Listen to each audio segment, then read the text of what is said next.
So yun, no? Napakahayahay sa area na to dito. Napakamaaliwalas, walang tao, walang sasakyan masyado, no? Ang galing. So ibig sabihin, walang event ngayon sa San Pedro Square. Walang event sa ating City Hall ground. Kaya ganito yung ganap dito, walang mga tao. Basta lapit lang to yung pinuntahan ko kanina. Ikaw nanonood dito na hindi taga Davao City, gusto mong pumunta dito for the first time, or for the first time, no? Or baka first time mong mamasyal sa Davao City. So yun, yung pinuntahan ko na Rojaset Market sa may Ateneo de Davao University, Rojaset Market, CM Recto Street, intersection. So malapit lang tayo dun, ha, dito. Malapit lang yun dito sa San Pedro Square. So itong kinatatayuan natin, intersection to ng JP Laurel. Ay, tama ba? JP Laurel. JP Rizal. Ba't kasi may mga JP, no? Puro mga JP. Okay, so JP Rizal. Ed Bolton. Ayan, Bolton Street. University of Mindanao. Shout out mga UMians. Tapos ito naman yung Rizal, JP Rizal, and yan, Bolton Street pa rin, diretso hanggang sa San Pedro Square. Yun, maging yung mang-inasal na di mahulog ang karayom, na halos walang pahinga yung mga crew. Ngayon walang tao, kunti lang, no? So hayahay sila ngayon. Kahit paano, may duty man sila, may pasok man, at least relax lang. Mandarin Tea Garden.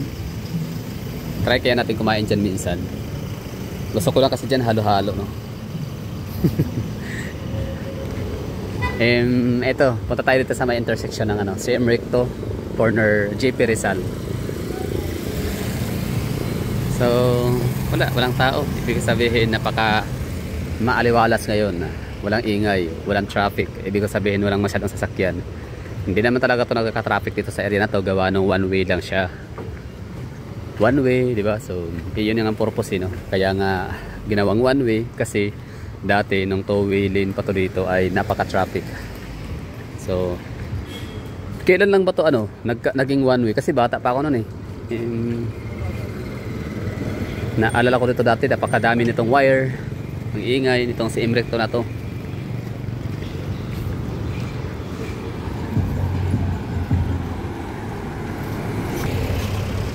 So napakaingay nitong kalye na to dito dati. Tapos anong year ba yun? 1997, 1996. Basta yun ang pagkaalala ko dati na ako'y dinadala ng kapatid ko dito. Shout out, no? Kasi yung kapatid ko, opisina niya nasa sa may Washington, diyan sa may sa may Tulay overpass. Sa likod niyan, yung may parang dental clinic yata ngayon. Or law office ba yan? Basta dyan yung office ng kapatid ko. So ako'y binibitbit niya dati dito. Tapos yun, ako'y naglalakad-lakad na dito na area. Bata lang ako noon, no? Elementary 90s, no? Mga 1996, 95, 97. So itong kalye na to dito, napakaingay pa. Oo. Tapos ang init. Ramdam ko dati yung init dito dati sa area. Tsaka yun nga, daming mga overhead wires. Tsaka ang daming tao naglalakad. Pero dahil nga siguro yung bata pa ako noon, so iba yung perspective, no? Hindi pa ako nakapunta sa mga mega cities like mga malaking syudad, or sabihin natin hindi pa ako nakapag Metro Manila. Kaya ang Davao City, tingin ko talaga dati is napakadaming tao, napaka crowded. Pero nitong ako'y tumanda na, lumaki na, at yun nga, nakapag explore na tayo sa mga malaking syudad dito sa Pilipinas, hindi na ako masyadong naguguluhan pa sa Davao City. Hindi na ako naguguluhan. Ganun. Diba? Ganda tingnan, no? Sana, ewan ko ba, kailan kaya magiging ganito lahat ng kalye sa Davao City. Basta ngayon, sure tayo sa pangatlong kalye sa Davao City na walang overhead wires, walang spaghetti wires, is yung sa may Ramon Magsaysay Avenue, or also known as Huyangorin.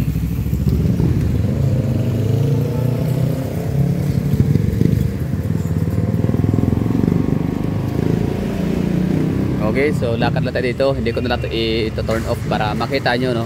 Parang kayo na rin ay parang naglalakad na rin sa kalye.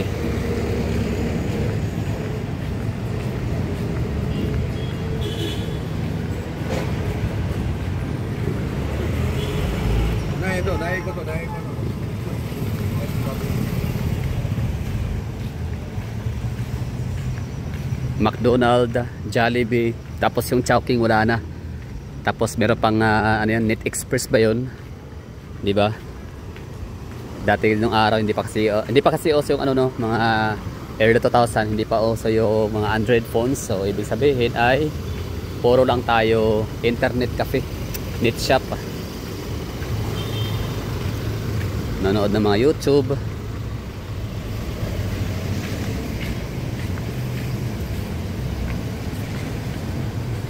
Pinapanood ko dati mga Linkin Park,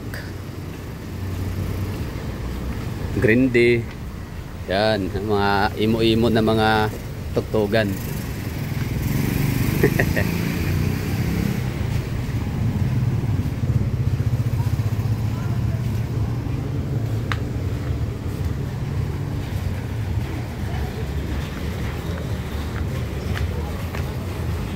Okay, napaka maaliwalas ng syudad ng Davao City ngayon.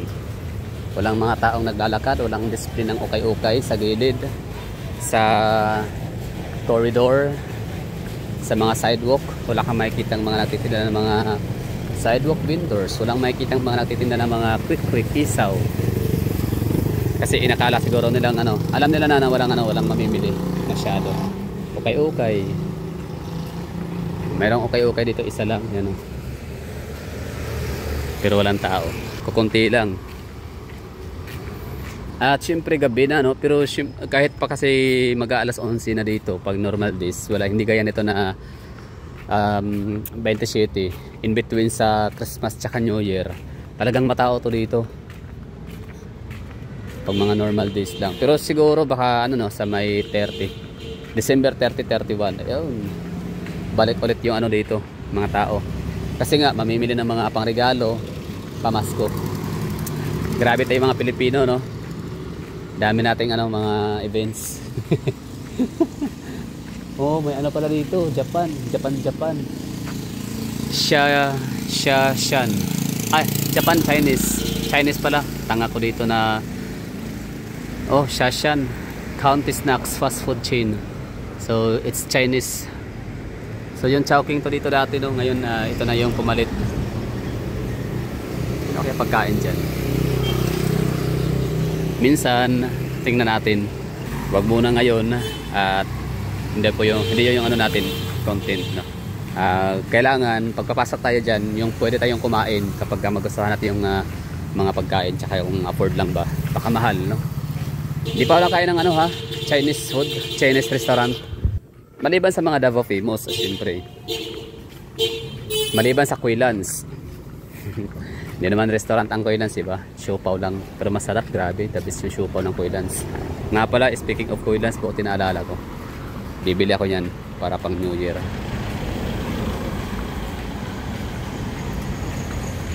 Chowking. Pero, ano yan parang ano naging Filipino food kasi yan Chowking, diba? Mga Mandarin Tea Garden. Chinese siya may-ari, pero mga toppings, dim sum. So ano yan Chinese style naman na pagkainan yan kung talagang legit na Filipino na pagkain, yung yung inasal. Kasi yung pagkain, lumpia, halo-halo, lumpia, tsaka inasal, diba?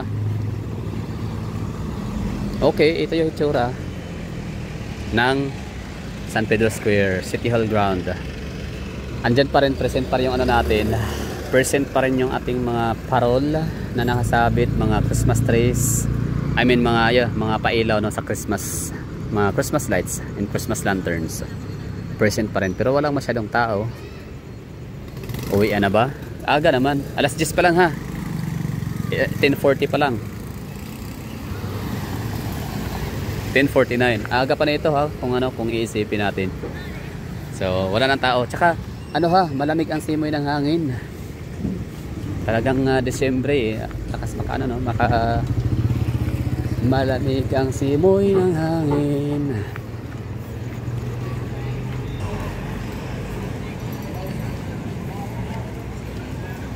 Ayan, City Hall of Davao.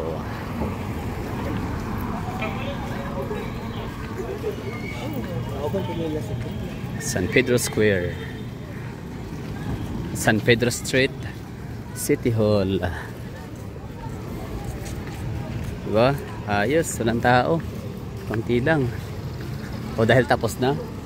Pero walang event kasi walang ano, walang stage, walang entablado.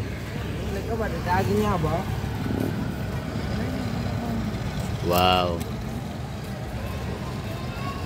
Wow, Davao, 'di ba? Ganda. Kaso ngayon lang 'to, no? Pambihira lang ano, napakapambihirang pagkakataon lang tayo makaka-witness ng Davao City ng Davao City Hall ng ganito kaganda. Maraming ilaw na walang tao. Di ba talagang may enjoy natin? Nai-enjoy ko siya. Ewan ko lang sa inyo dyan na nanonood kung nai-enjoy nyo ba. Di ba? Ganda, no?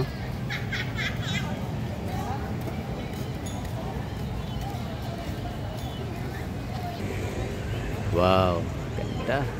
Sana laging ano, no, may Christmas tree tsaka Christmas lights whole year round. Sana wala nang tanggalan diyan.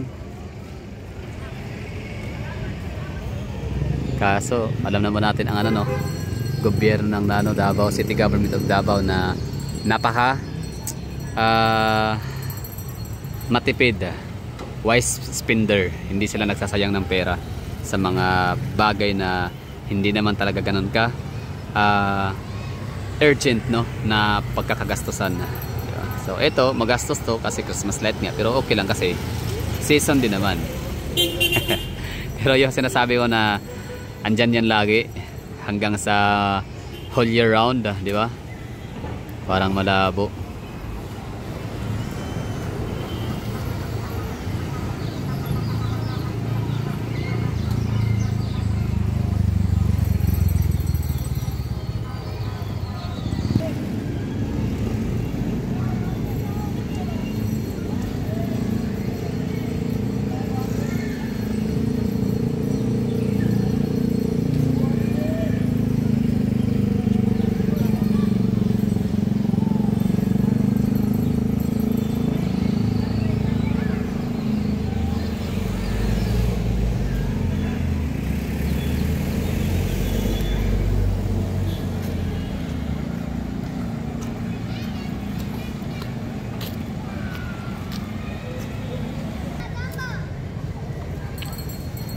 So okay na siguro tayo dito, no?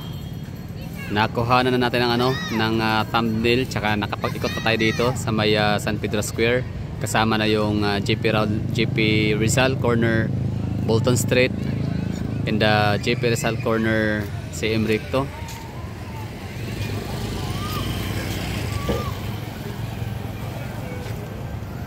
Diba, ang ganda, no? Wow, Davao talaga, the best. Iba ang ano, iba ang view ni Davao City. Nice one, Davao, galing. Walang gawad ng kuryente, di ba? Underground cabling system yan. Tsaka malinis ang kalsada, walang mga kalat. I mean, may kalat naman, pero ano lang, very minimal. Considering na napakaraming tao sa Davao, sa syudad.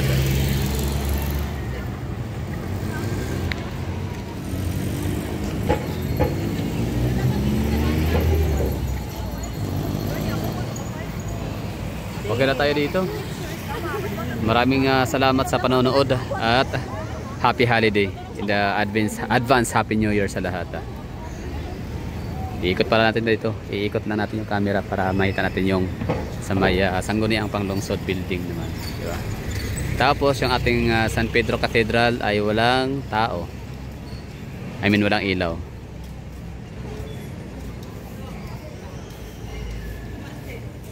Tapos meron tayong ano, city clock ba tawag dito? City clock. Mag-aalas 12. Ano na mag-aalas 11 pa lang. Okay, thank you for watching.